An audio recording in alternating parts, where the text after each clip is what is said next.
simulan dito. Pero bago yan, meron tayong layunin. Una, may paliwanag ang kahulugan, katangian ng alamat, may bigay ang pinagmulan at may tingin kasaysayan dito, at may ipakita ang halagaan ng alamat sa kultura ng panitikan ng Pilipinas. So, ating alipin ang kasaysayan. Noong taong 1300 after death of Christ, ang ating mga ninuno o tinatawag na katawagang Ita, Etas o Negrito ay meron na silang sariling karunungang bayan doon. Kabilang na dito ang alamat, na kung saan noon wala pa silang formal na sistema ng pagsusulat na ipapasa nila ito sa pamamagitan ng pasaling dila.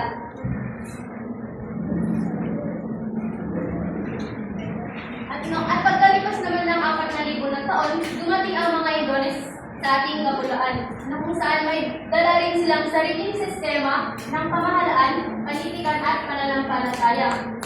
Kaya dahil dyan, mas umunlad ang alamat ng ating mga ninuno noon at nadagdagan ng panreligyong tema, na kung saan dagdagan dito tungkol sa mga anito, buhay ng mga santo at santa, bathala at pananampalataya sa Buddha.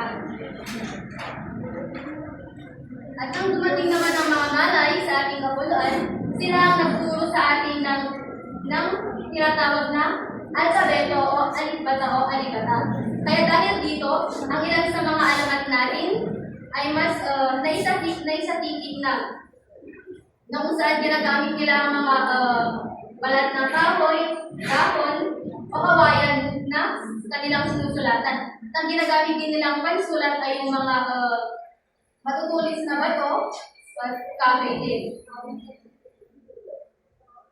At nang dumating naman ang mga Inchik, Bombay, Arabe at Persiano, may dala rin silang kanya-kanyang kultura.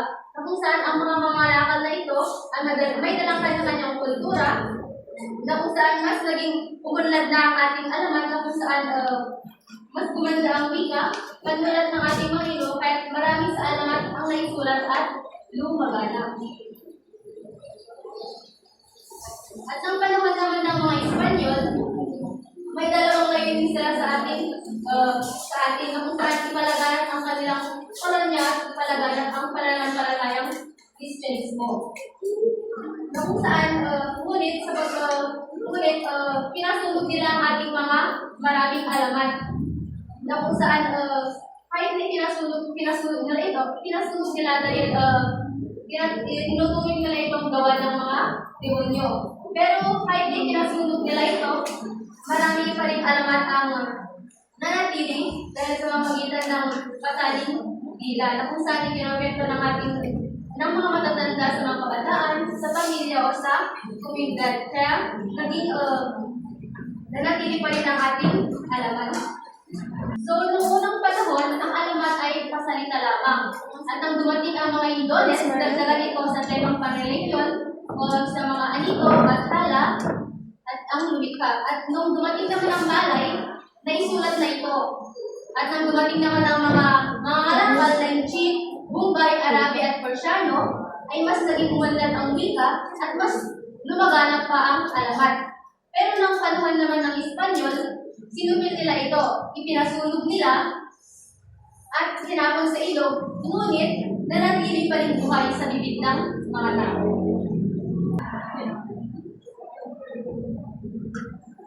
Naiintindihan ko ba ang mga pagbabago ng alamat natin?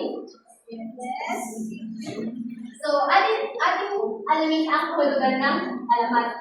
Ang salitang alamat o legend sa Ingles ay mula sa salitang Latin na legendus na nangangahulugang upang mabasa. Isang halagang bahagi ng kulturang Pilipino ang alamat. Ito ay isang uri ng panitikan na nagsasaad kung paano nagsimula ang mga bagay-bagay. Ang karaniwang paksa ng mga alamat ay ating katutubong kultura, kaugalian at ang ating kapaligiran. Ayon kay Aragante et al. 2004, ang alamat ay isang katang-isip ng kwento na maaaring tinango mula sa tunay na pangyayari. Madalas nitong ipaliwanag ang pinagmulan ng isang lugar, bagay, paniniwala sa malikhang paraan. At ayon naman kay Damian L. Eugenio, 1985, ang alamat ay nagsasalaysay tungkol sa pinagmulan ng mundo kamatayan, hayop, geografiya, at iba pang likas na fenomeno. Sa mga magitan nito, naipakita ang paniniwala sa kaugalian, kultura ng ating mga libro.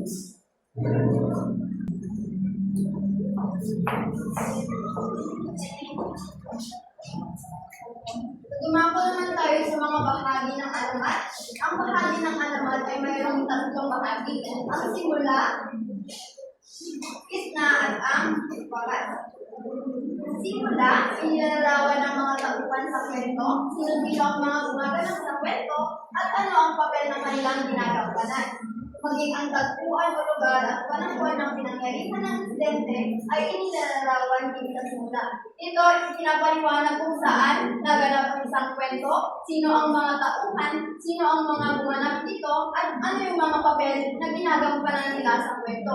Dito rin ay makikita yung mga tagpuan, mga lugar o panahon na pinangyarihan ng kwento. Halimbawa na lamang sa ang alamat ng pinya. Dito makikita natin sa simula, noong unang panahon may nakatirang mag-ina sa isang malayong pook.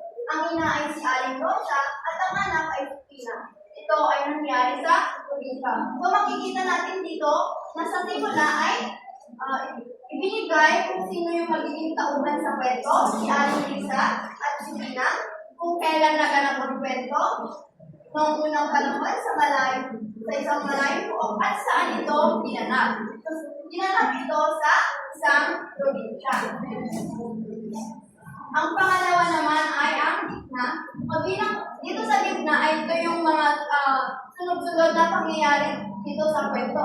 Ito yung dire-diretsong daloy ng kwento. Meron din dito tatlong bahagi. Ang saglit na kasiglaan, tunggalian, at kasigulan ng kwento. Ang saglit na kasiglaan ay paglalaan ng panandalian, pagdadagpo ng tauhan na masasangkot sa suliranin. So dito na yung panandaliang pagdadagpo ng mga tauhan sa isang suliranin. Sa alamat ng pinya, dito makikita natin sa gitna. Isang araw nagkasakit si Aling Rosa. Hindi siya makabangon at makagawa ng gawaing bahay. Inutusan niya magluto pinang ng lugaw. Ang lugaw ay dumikit sa palayok at nasunod. So dito ipinapakita niya ang problema sa kanilang magulang. Nagkaroon ng sakit ang kanyang ina at kailangan ni Rosa ay ni Pinang na magluto ng lugaw para sa kanyang ina. Dito sa tunggalian, nagsasaad ng pakikipagtunggali o pakikipagsapalaran ng tauhan. Dito ay pagtatagpo ng dalawang tauhan. Dito rin ay tunggalian ng tao versus tao, tunggalian ng sarili versus sa kapwa, o sarili versus sa pamayanan. So sa kwentong ang alamat ng pinya ay ang tunggalian dito sa alamat ng pinya ay tao versus tao, si Aling Rosa at ang kanyang anak. Dito makikita natin sa tunggalian, isang araw nung nagpagluto sana si Pinang, ngunit hindi niya mahanap ang pasmoro. So tinanong niya si Aling Rosa kung nasaan ito, tapos isang beses din ay hinahanap niya ang mga sandok at iba pang mga gamit. So dito, naiinis na ang kanyang ina sa kanya dahil nagkasakit nga ang kanyang ina, tapos hindi niya alam yung kanyang gagawin. Laging inaasa, ipinang ang mga bagay sa kanyang ina, kaya nung nagkasakit siya ay nainis ang kanya na dito na nagsimula ang tunggalian ng mag-ina. At ang huli naman ay ang kasutulan. Dito sa kasutulan ay ang bahaging magsasabi kung magtatagumpay o hindi ang tauhan. Doon sa kwento, sinabi ng ina ni Pinang sa kanya na, "Naku Pinang, sana'y magkaroon ka ng maraming mata upang makita mo ang lahat ng bagay at hindi na tanong ng tanong sa akin."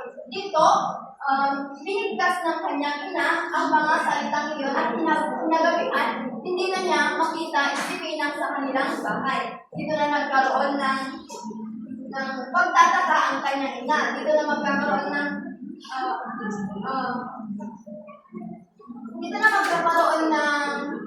tanong kung ang tauhan ba ay nagtagumpay o hindi? At ang panghuling bahagi ay ang wakas. Dito ay kabilang ang kakalasan at katapusan ng kwento. Ang kakalasan ay nagpapakita ng unting-unting pagbaba ng takbo ng kwento mula sa maigting na pangyayari sa matutulugan. Balikan natin ang kwento. Dito sa kwento, isang araw may nakita si Aling Rosa na halaman sa kanyang bakuran. Hindi niya alam kung ano ito, pero inalagaan niya ito. Ito ay kukis, ulo ng tao, at maraming mata. Ito, naisip na niya kung ano yung magiging kakahinatnan ng anak niya. Dito naisip niya yung mga sinabi niya sa kanyang ina na bago pa man siya mawala. So dito yung kalalasan dahil unti-unti na niyang nalalaman kung ano nga ba talaga yung nangyari sa kanyang anak. At ang panghuli ay ang katapusan. Dito naalala ni Aling Rosa ang huling sinabi niya kay Tina na sana'y magkaroon siya ng maraming mata. Nagsisi si Aling Rosa at tinawagan niya itong pinang, pero sa palipat-lipat sa bibig ng mga tao, ang tanim ay tinawag na itong niya.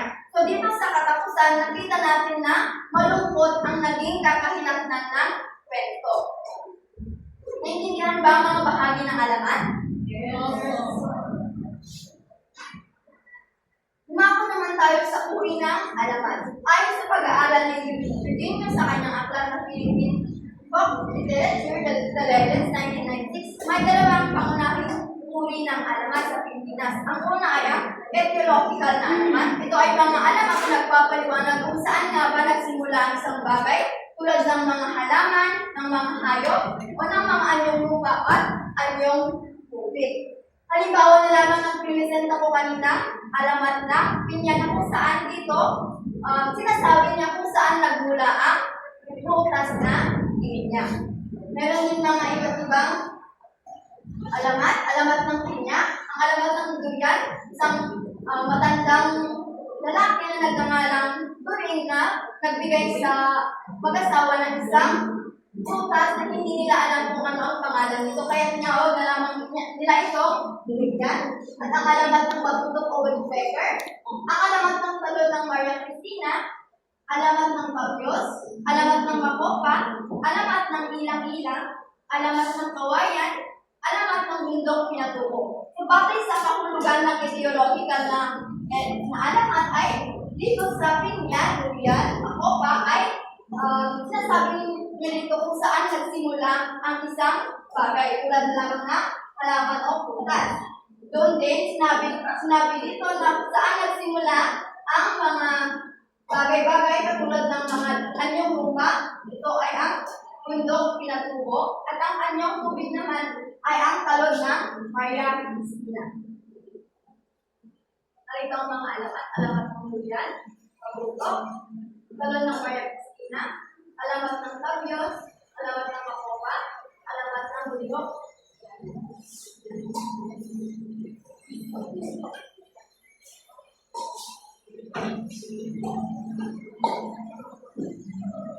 Naghan? Hooray! Bakit tila parang kayo ay inaantok na? Kayo ba ay nakikinig ngayon? Lahat ng mata tumingin dito, lahat ng tenga tumingin dito. Magising tayong lahat, nang sa ganon ay maunawaan natin kung ano ang ating tatalakayin ngayong hapon. Ngayon naman ay bumakot tayo sa etiological na alamat. Ito ay mga alamat na may kinalaman sa kasaysayan o mga nilalang sa mga mitolohiya. Nahahati ito sa iba't ibang kategorya. Nasabi dito na ito ay tungkol sa kasaysayan at mga mitolohiya. So, ang unang kategorya ay alamat ng kabayanihan at kasaysayan. Kwento sa mga kilalang bayani o pinuno na may pampihilang kakayahan o naging tanyag sa kasaysayan. Halimbawa nito ay ang alamat ng Bernardo Carpio. So, base sa sinabing bayani, ito ay ang mga alamat tungkol sa ating mga bayani. Nakalilig na ba tayo ng mga alamat tungkol sa bayani? So, meron mga alamat tungkol sa bayani. Ngunit, ang alamat ng kabayanihan at kasaysayan ay hindi lamang ito pinapakita kung sino ang mga bayani o mga katapangan o kundi bagkus, ang alamat ng kabayanihan ng kasaysayan rin ay nagpapakita o sinisimbolo nito ang mga pagmamahal ng mga bayani para sa atin at para sa ating bansa. Kaya naman, nagkaroon sila ng nilahad sila sa ating kasaysayan. Kaya kilala natin sila. Malinaw ba? Yes. Ang susunod naman ay ang alamat ng mahiwagang nilalang. Mga alamat tungkol sa supernatural na nilalang tulad ng duwende, tikbalang, kapre, mangkukulam, sirena, at engkanto. Narinig naman na natin ang mga alamat tungkol sa mga halimaw, tama ba? Yes! Mga kababalaghan. So, ang alamat, mga halimbawa nito ay ang alamat ng tikbalang, alamat ng kapre, at ang alamat ng duwende. Sinalaysay nito ang enkwentro ng mga tao at ang mga pamilyang nilalang. Siguro nagtataka tayo yung mga paniniwala kasi meron mga bakit nagkaroon ng ganito. Pag ba umihi, bakit meron kailangan tayong sabihin? Dahil yun sa mga traditional or kultura na pinamana na sa atin. Hindi masama ang alamat ng paniwagang nilalang dahil ito ay nagbibigay sa atin ng aral. Kagaya na lang pag pumunta tayo sa isang lugar, may aral tayong mamupulot kapag may narinig tayo na yung mga pangahin natin, yung mga bali-bali gano'n, or mga meron kasing punto dyan kaya kailangan natin alagaan mga puno, mga ganyan. So, meron ding aral na napupulot. Malinaw ba? Or may katanungan? Wala po. Ang sunod naman ay ang alamat ng mga pangalan ng buo. Nagpapaliwanag kung saan nakuha ng isang lugar ang pangalan nito. Halimbawa nito ay ang alamat ng Bagyo at ang alamat ng Maynila. Dito naman is tinatalakay natin kung bakit ganito or bakit ganito ang pangalan ng isang lugar. Sa lugar natin ay meron ding alamat, kagaya ng lugar namin, alamat ng Bilag. So, magtataka kayo, bakit Bilag? So, ang kahapian nito is, noong unang panahon kasi is merong magagandang dalaga na nakatira sa Bilag. At ang isa doon ay malakas na babae at hinahangahan lahat ng kababaihan sa Bilag. At sa lugar na yon ay wala pangit. Kaya, pinangalan ng alamat ng Bilag. Kaya doon nagkaroon ng alamat ang aming lugar. So, alam ko rin na sa lugar ninyo is bakit ganun ang tawag ninyo. So, minanamana yan na iba-iba ang kwento, pero isa lang ang tinutugtog nito. Malinaw ba? Yes!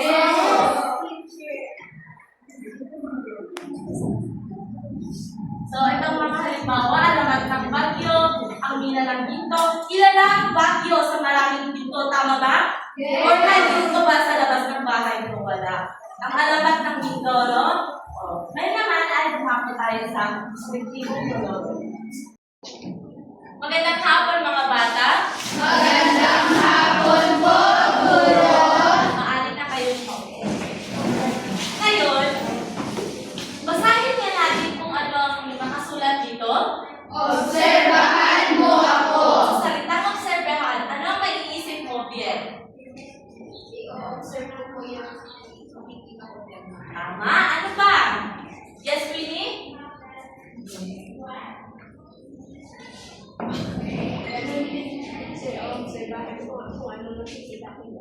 Tama. Titignan natin kung ano nga ba, kung anong makikita natin dito at inyong sasabihin sa akin. Kung baga, susulitin ninyo.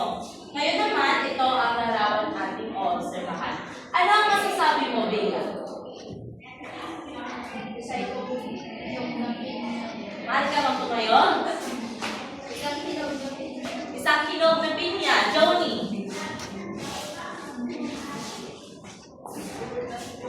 Prutas, tama. Aishel?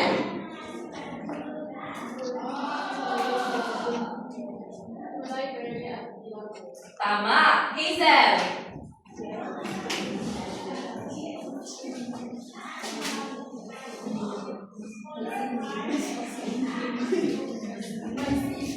Maraming tinig. Tama. Tama ba ang mga sinabi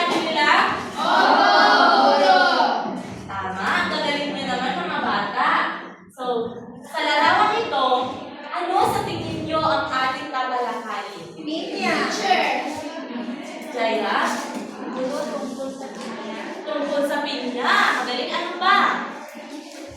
Yes? Alamat ng pinya. Alamat ng pinya. Tignan natin.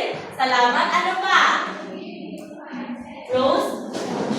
Pinagbulan ng pinya, teacher. Pinagbulan ng pinya.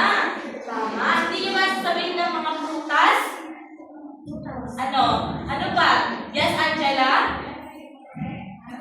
Ano sabihin mo ating tatalakayin ngayong araw? Sa pinya, teacher. Tungkol sa pinya. Pinagbulan ng pinya at alamat ng pinya. So, ang ating tatalakayin ngayong araw ay ang alamat at mga bahagi nito. At ang alamat ng, ulitin nga natin, Alamat ng pinya. sino sa inyo nakarinig na ng salitang alamat? Sino? Narinig mo na ba ito, Rodessa? Opo, guro. Anong alamat ang iyong alam? Alamat ng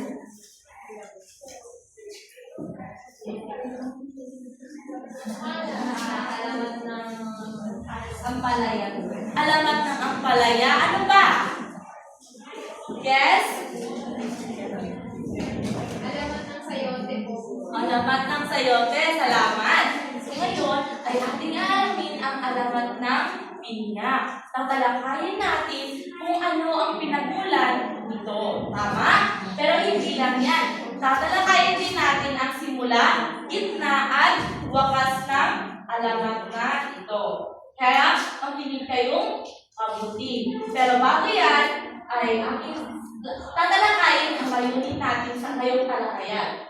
Sa pagtatapos ng aralin, kayo ay inaasahang matukoy ang simula, gitna at wakas ng binasang alamat. May ipakita, interes at kasiyahan sa pagbasa ng alamat at makagawa ng isang simpleng story map o mapa na konsepto na nagpapakita ng simula, gitna at wakas ng alamat. Ngayon ay ihanda ninyo ang inyong mga tenga at makinig sa akin. Ang alamat ng pinya. Basahin nga natin. Ang alamat ng pinya.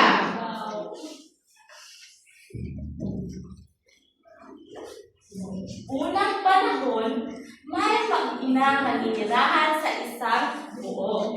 Ito ay nagngangalang si Aling Rosa at ang kanyang anak na si Pinang. Iisa lang ang kanyang anak. Si Pinang ang bugtong niyang anak. Si Pinang ay lumaki sa layaw. Nais ng ina ay matutunan ni Pinang ang mga gawaing bahay. Ngunit, madalas sabihin ni Pinang sa kanyang ina na alam niya na ang mga ito. Kaya naman, hinahayaan na lang ng kanyang nanay. Isang araw, nagkasakit si Aling Rosa.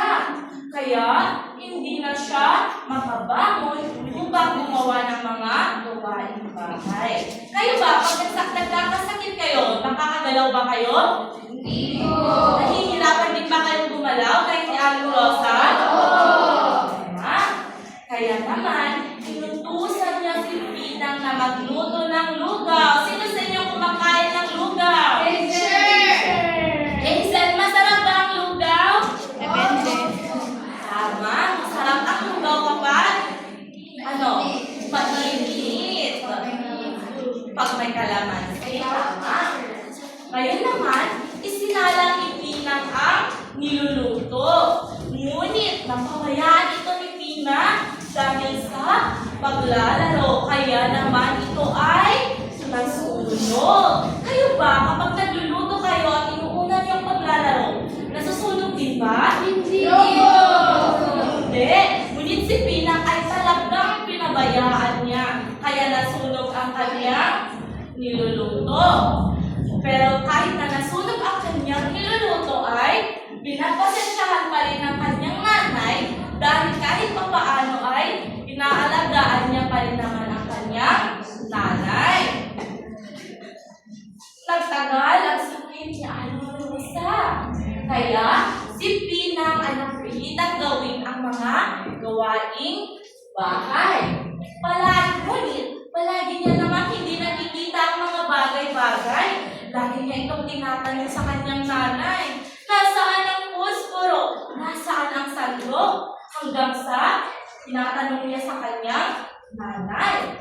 Paulit-ulit itong nangyayari hanggang sa mainis na ang kanyang nanay na ano para ng kanyang nanay? Aling Rosa! Si Aling Rosa. At hindi niya napigilang sabihin, ano ba yan, Pinang? Tanong ka ng tanong. Sana'y magkaroon ka ng maraming mata para makita mo natin yung mga hinahanap. Galing na si Aling Rosa. Siya ay naiinis na. At dahil dito ay natahimik si Pinang at umalis siya. Kinagabihan, hindi na umuwi si Pinang. Nabahala ang kanyang nanay, nag-aalala siya. Tinatawag niya si Pinang, ngunit walang sumasagot. Nagtanong-tanong din siya sa kanilang mga kapitbahay. Ngunit wala silang nakitang Pinang.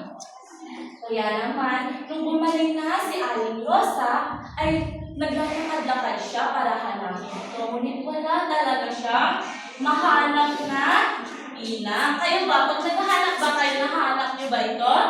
Minsan po. Hindi, na minsan nahanap niyo. Anong ginagamit sa paghahanap? Mata. At isang araw, habang naglalakad si Aling Rosa, may isang halamang tumubo sa bakuran nila. Inalagaan niya ito hanggang sa magbunga ito. At laking gulat niya, ang prutas na ito ay may maraming mata. Kaya naman, naalala niya, sinabi niya kay Pinang bago ito mawala. Ang sabi niya ay, anong sinabi niya kanina? Sana nawalan ka ang mata. Tama, sana'y magkaroon ka ng maraming mata para mahanap mo ang iyong hinahanap. Kaya naman, nung naalala niya ito, ay labis siyang nalungkot at umiyak-iyak ang kanyang nanay. Kaya, napag-desisyonan niyang tawagin ang prutas na ito na Pinang. Ngunit habang nagtagal, ay tinawag na ito ng mga tao na Pinya. Kaya, yun ang alamat ng Pinya. Naintindihan niyo ba ang kwento? Kung ganon, tignan na natin kung talagang naintindihan niyo ang kwento. May hinanda akong katanungan para ating sagutin. Ngayon, ang unang katanungan, tungkol saan ang alamat na ating binasa? Sige nga, July.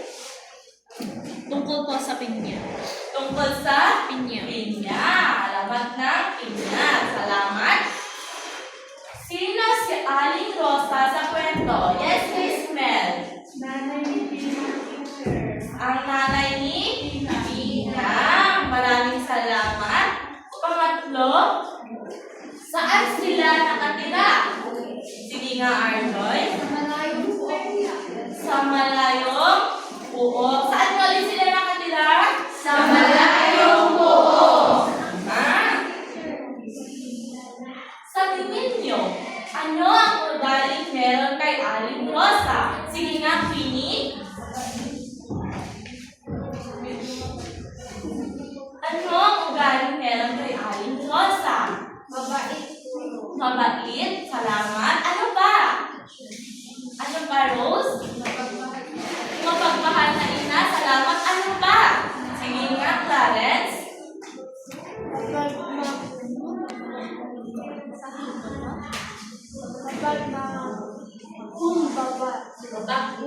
Baba, salamat. Ano ba? Masipag po. Masipag. Ano ba? Sige nga. Salamat. Maalagang ina. Ano ba? Ano ba? Na kahit sobrang kulit ni Pinang, ang lagi niya ito, tama. Si Aling Rosa ay isang mapagpasensya ina. Mapagmahal din sa anak. Kayo ba? Ganun din ba ugali ng mga nanay natin? Mahal ba natin ang mga magulang natin? At nating mahalin ang mga magulang natin dahil silang nag-aalaga at nagmamahal sa atin. Ngayon naman, si Yes? Yes? Makulit po. Makulit si Pina. Ano ba? Tama?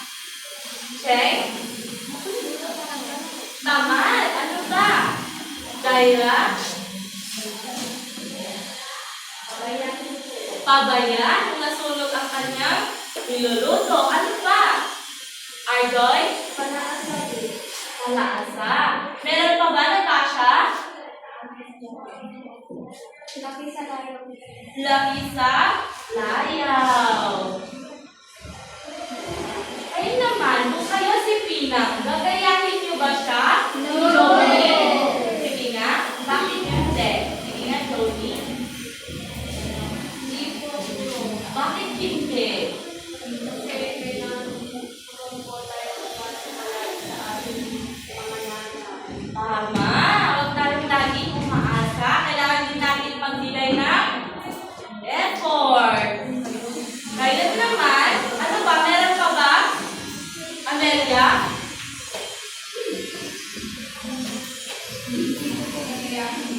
Bakit hindi mo gagayahin si Pinang? Kasi tamad siya. Kaya ano gagawin mo para hindi ka maging tamad? Sumunod sa utos at ano pa?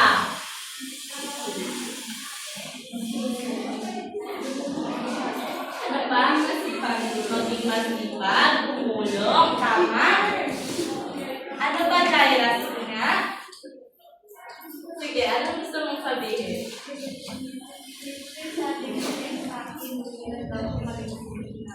Bakit gusto niya maging si Pinang? Gusto niya maging pinya. Bakit gusto mo maging pinya, Cheng? Ano ulit? Hindi ka ako magsabi. Ngunit, huwag tayong magtamad. Kailangan langit. Kung gusto yung kilala si Pinang gusto, ilalagaan niya ang kanyang nanay. Ngayon naman ay ating talakayin ang mga bahagi ng halaman. Kaya makinig kayong mabuti para sa inyong gagawin mamaya. Ang bahagi ng halaman ay may tatlong bahagi ito. Basahin nga natin. Simula, gitna, wakas. Ito ang simula, gitna, at wakas. Sa simula, inilalarawan ang mga tauhan sa kwento. Sino-sino ang mga gumanap sa kwento at ano ang papel na kanilang ginagampanan. Maging ang tagpuan ng lugar at panahon ng pinangyarihan ng insidente ay nilalarawan din sa simula. Ulitin nga natin, paano mo masasabing ito ang simula? Tingnan mo nga mga nasa langgitang salita.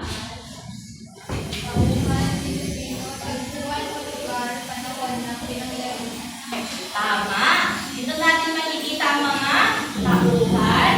Kung sino-sino ang mga gumanap. Tagpuan o lugar o yung panahon na pinangyarihan. Tama? Ngayon naman, ang pangalawa ay ang gitna. Sa gitna, kabilang sa gitna ang saglit na kasigilahan, tunghalian, at kasukpulan ng kwento. Usahin nga natin ang mga may salungkuhin na salita.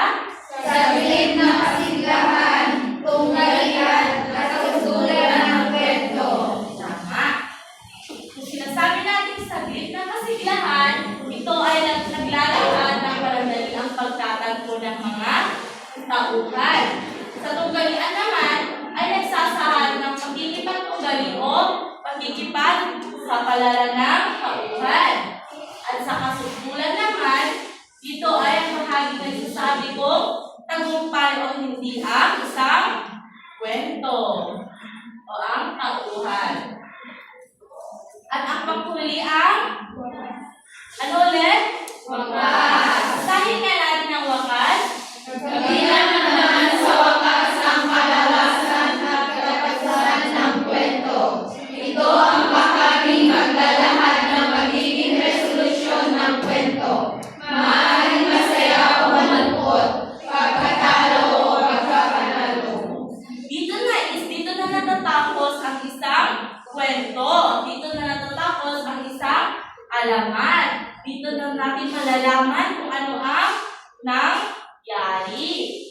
Masaya ba o malungkot o may pagkatalo o pagkapanalo ang mga tauhan sa kwento. Kaya naman, para mas maintindihan natin, ay ating suriin ang kwento. At gagamit tayo ng, ano ito sa tingin ninyo?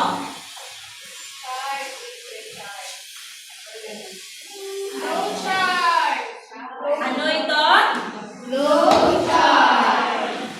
Maaari ba akong humingi ng tulong para mas mataas ang flowchart natin na yung kunin ang upuan?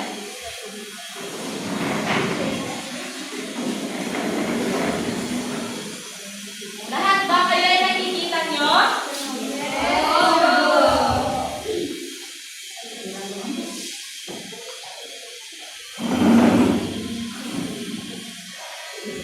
Okay. Tignan nga natin ang flowchart. Tignan nyo mga yung nasa taas. Sa pamagat ay merong simula. Sa gitna merong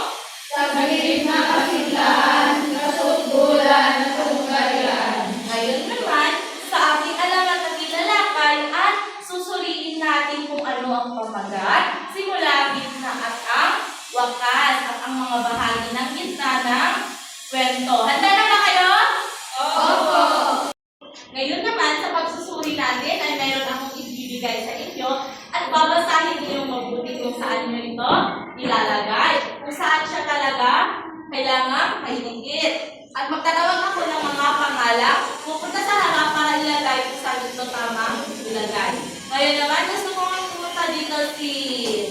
Sino gusto? Magtaas na naman. Tatawag ako. Rodessa!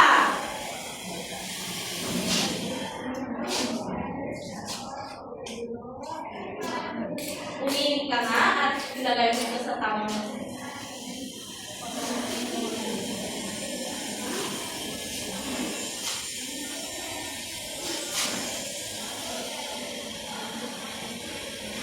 Salamat, Rodessa.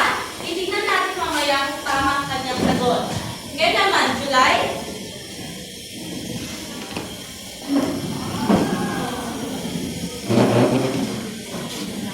Susunod ay si Hani.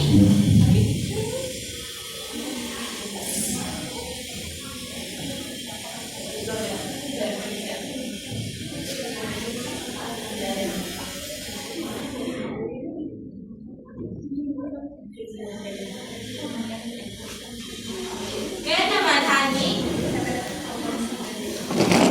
Bilisan lang natin. Jaira.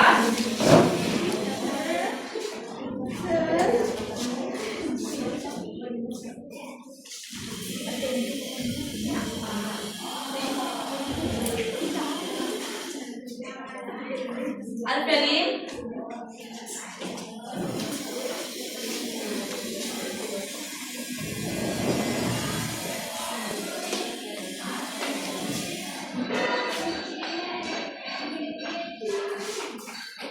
At Bismel.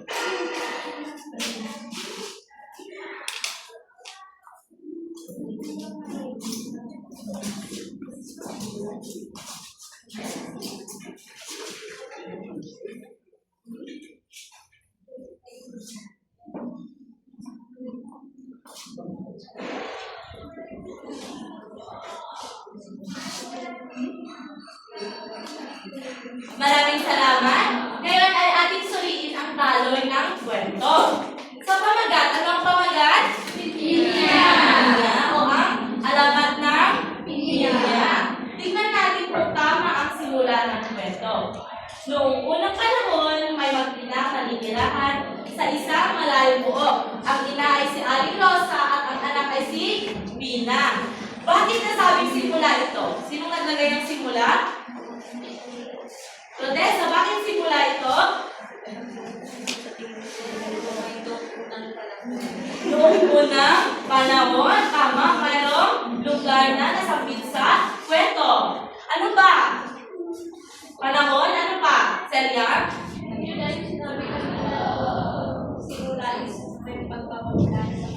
Tama, merong pagpapakilala sa tauhan. At sino ang tauhan na sabi? Aling Rosa at Tina. Tama, magaling mga bata. Ngayon naman ay dito tayo sa gitna. Nagkasakit si Aling Rosa at inutusan si Pina na magluto ng lugaw, ngunit napabayaan niya ito. Anong parte ito? Sa gitna. Kasiglaan. Bakit sa gitna kasiglaan, Ardoy?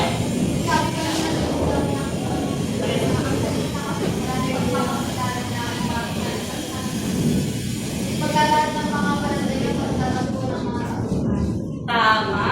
Dito ay nagkaroon ng problema. Ngayon naman, ano ang pandang ito? Ang kasukdulan. Basahin nga natin. Marami sa kahatan ng Pilipinang kung nasaan ang mga gamit sa bahay. Kaya nagalit si Aling Rosa at nasabi ang tungkol sa pagkaroon ng maraming mata. Tama. Dito ang kasukdulan dahil may namumuong ano? Kung kayo kay Aling Rosa at kay Pina, meron silang hindi pagkakamataan. At dito naman sa tungkol sa sugalian, basahin nga natin.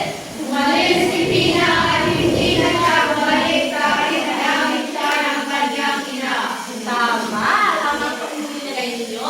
Dahil dito ay ang pinakamalungkot na pangyayari. Kaya bakit napakalungkot ang pangyayari ito? Bakit napakalungkot ang pangyayari ito? Nung umalis si Pina?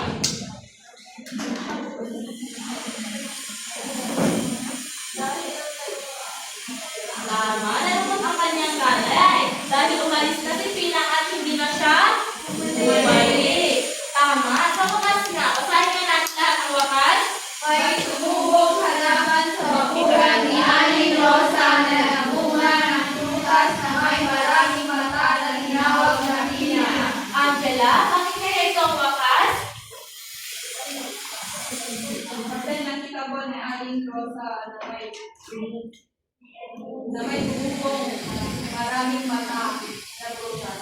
Tama, dito na naglalahan ang pagtatapos ng kwento. Dito na rin, nakita niya ng may tumubo sa kanilang bakuran. At ito ay ang pinya at dito na nagsimula ang alamat ng Pina. Lela. Dito sa pagtuturo ng alamat ay gumamit kami ng induktibong pagtuturo. Ang induktibong tulog ay isang wala ng pagtuturo kung saan nagsisimula sa mga tiyak na halimbawa o karanasan bago mabuo ang pangkalahatang tuntunin, konsepto o prinsipyo. Dito sa parte ng obserbasyon ng mga bata sa prutas na pinya, dito hindi lamang nakahasa ang kanilang visual na kaalaman, kundi nakahasa din ang kanilang kritikal na pag-iisip dahil sila ay nagbigay ng kanilang mga hinuha o obserbasyon kung ano yung nakikita nila sa larawan na ipinakita namin kanina. Sa madaling salita, mula sa particular, patungo sa pangkalahatan ang daloy ng pagkatuto. Dito, sinasabi namin na specific to general. Nagbigay ng halimbawa hanggang sa mailarawan ng mga bata o masabi ng mga bata kung ano nga ba yung tatalakayin namin ngayong araw. Dito rin ay gumamit kami ng grafikong pantulong bilang estratehiya sa pagtuturo. Yung flipbook sa PowerPoint presentation namin na ginamit niya sa pagtuturo at paggamit ng flowchart upang ipakita ang simula, gitna at wakas ng kwento. Sa flipbook ay isang malaking aklat na may malalaking teksto at makukulay na larawan na ginamit ng guro upang basahin at talakayin ang kwento kasama ang buong klase. Bilang estratehiya sa flipbook na pinakita o ginamit namin bilang estratehiya, dito na ipapakita ng guro kung paano siya magkwento at makakasabay yung mga bata sa pamamagitan ng mga teksto at mga larawan na nagbibigay ng mga kahulugan tungkol sa alamat ng pinya. Gumamit din kami ng flowchart upang maipakita sa mga bata ang daloy ng isang kwento. Sa pamamagitan ng flowchart, nasusuri ng mga bata kung ano ang pamagat, simula, gitna at wakas ng kwento. Dito hindi lamang yung sinabi ko kanina na ang visual na kaalaman nila, kundi nahahasa at napapalawak ang kanilang kaalaman at kaalaman sa pagbibigay ng kanilang mga hinuha o pagsusuri gamit ang daloy chart o flow chart. Dito hindi lamang yung daloy ng kwento ang pinapakita dito sa flow chart, kundi kung paano natututo ang isang bata, kung paano nila suriin kung nasaan ang simula, kung nasaan ang gitna, at kung nasaan ang wakas ng isang kwento. Sa aming demonstrasyon, ang ginamit naming pagtataya ay ang multiple choice na kanilang babasahin ng mabuti ang mga tanong at pipiliin nila ang titik ng tamang sagot sa apat na pagpipilian. At ang pangalawa naman ay ang magbibigay ako ng isang alamat na kanilang babasahin ng mabuti at kanilang tutukuyin kung nasaan ang mga elemento nito, nasaan ang pamagat, ano ang simula, ano ang gitna, sa gitna kasiglaan, susulan, tunggalian, wakas at kung ano ang tema o aral na mapupulot sila sa kwento.